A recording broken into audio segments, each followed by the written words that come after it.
Hello and welcome to the Game Lore Archives. Today we're continuing our research on the Second Era and the biggest thing to happen, which was the creation of the guilds. So today we continue onwards with the shadowy Thieves Guild. The Thieves Guild is said to be originally founded in Aberslanden in southern Hammerfell.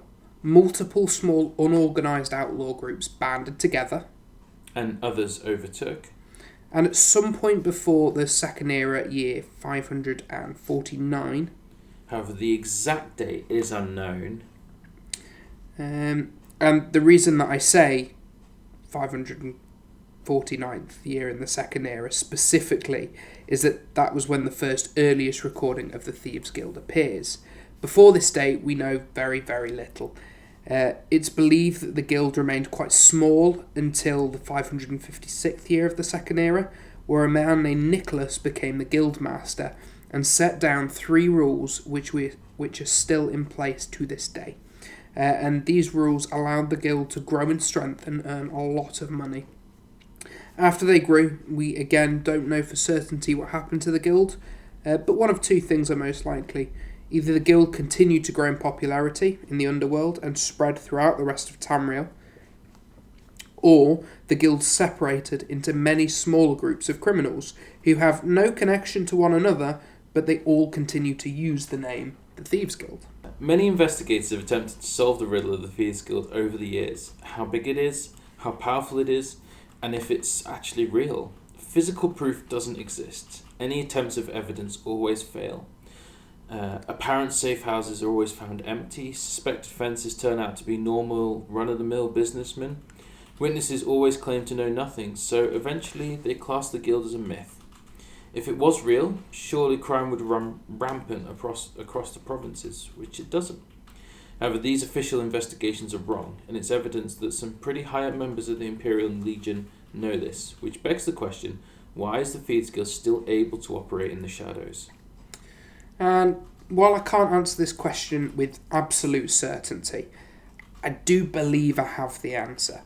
So, even though the Thieves Guild was of course never a sanctioned guild by the Potentate, it has gained almost an unofficial sanctioning. So, when the Thieves Guild was first discovered by the Imperial Army, I'm sure they tried everything in their power to stop it being an ongoing thing. However, I think what happened next surprised everyone, and I think that the overall crime rate in Tamriel started to drop. Because, of course, the Thieves Guild took care of any rivals that they had. And on occasion, by take care, we mean bribe or plant evidence against them, not killing them.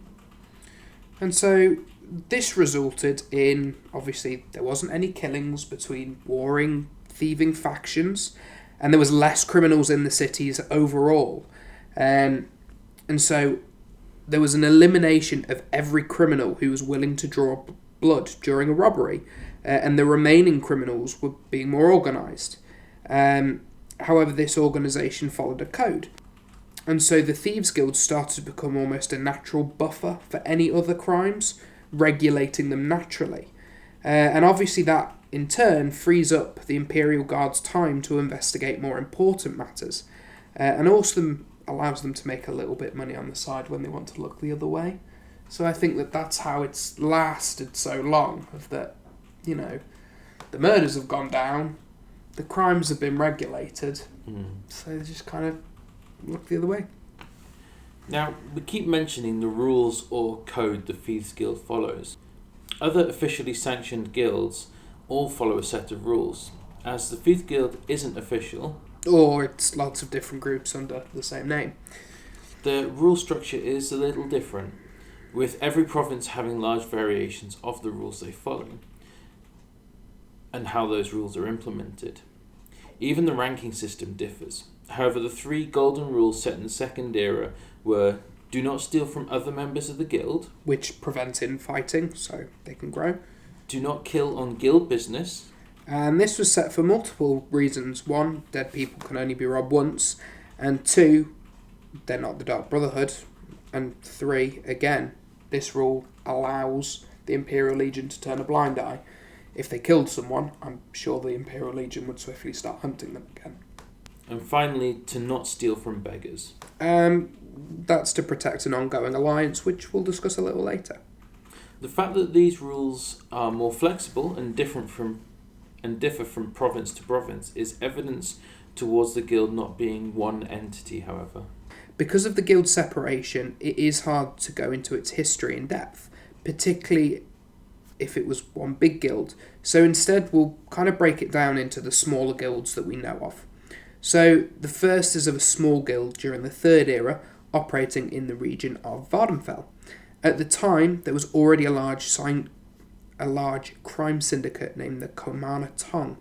A man named Jim Stacy gathered the Thieves Guild to steal from wealthy merchants and nobles across Vardenfell.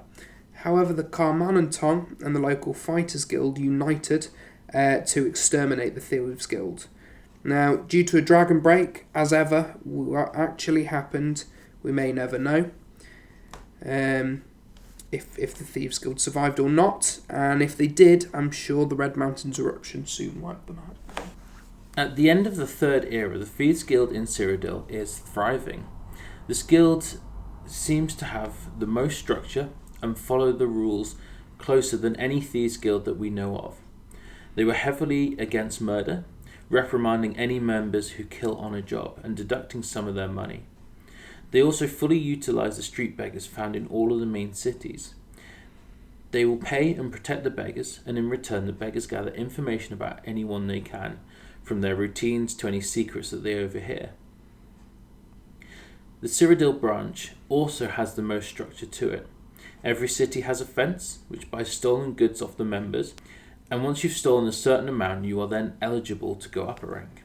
These stricter rules seem to be doing the guild some good, as they are the most successful Thieves Guild that we actually know of.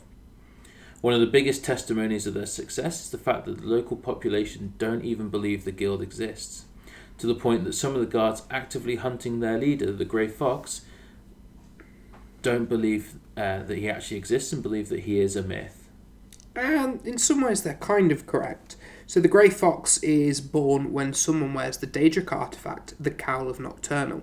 This artifact erases you from history and you become known as the Grey Fox, which has led people to believe that the Grey Fox is immortal.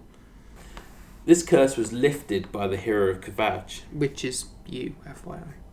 The hero managed to steal an Elder Scroll using the Grey Fox, changed its curse and restoring the identity. Now the owner's identity is only forgotten about while the mask is worn. After the hero of Kvatch took over the Grey Fox mantle, the guild became the most successful, sophisticated thieves guild in Tamriel, even having its own guild hall. The Skyrim's Thief Guild, in the beginning of the Fourth Era, is the polar opposite to Cyrodiil's. Everybody knows their existence, exactly where they operate from. They're also a little looser on allowing murder during a contract. After their old guildmaster died, it severed many influential ties, and their luck has taken a bad downward spiral. In a few short years, they had barely had influence of their home city of Riften. And it's a shame, as they actually thought of a really ingenious system where someone would scout out a target's house beforehand and use a shadow mark to inform other members of the building. The Dragonborn manages to help this guild get back onto the path of success, and in doing so it also learns another way the Skyrim's Guild differs from the rest of the Thieves Guilds. All thieves over Tamriel of any description have always had a close affinity to the Daedric Prince Nocturnal. The top-ranking members of the Skyrim Guild take it one step further and are fully fledged Nightingales. The Nightingales are agents of Nocturnal and have pledged themselves to her service. Their job is to protect the Twilight Sepulchre, which is a temple-like place hidden in Skyrim where the Daedric artifact, the Skeleton Key, can be found. The key is not only unbreakable and able to pick any lock, but is also said to hold untapped powers that are yet undiscovered. The guild agreed to become Nightingales and gain powers to help them protect the artifact, and in return for their service they're allowed to use their new gotten power to help further the guild and own personal goals. In death, their ghosts protect the Twilight Sepulchre, until Nocturnal releases them into the shadows to aid other thieves. Which is where the expression walk with the shadows comes from. It's not understood how the key got stolen in the first place, as managing to steal it from the Daedric Prince of Thieves doesn't seem all that likely, unless she wanted it to happen. The Nightingales are first mentioned in the book The Real Baronesia 9. The book seems to be incorrect with regards to the Nightingales. However, the Dwemer Queen Baronesia is said to have joined the Thieves Guild. All of the provinces Thieves Guild are unheard of, and there's no way of knowing if that's because they don't exist or because they are very good at their jobs. And that's kind of all we have, and all our research has told us about the Thieves Guild. If you do have any questions or think we've missed anything, please leave us a comment so we can answer. And if you want to carry on supporting us, please go to our Patreon page. And so finally, I'll leave you with a question. What do you think? Do you think the Thieves Guild is one big guild, or do you think that many smaller bands of thieves are just using the same name? And also, do you think that the local guard know about the guild and let them go free because of the natural buffer? Or do you think that they just don't believe it's real? I'd love to know what you think. Thanks for joining us, and we'll see you soon.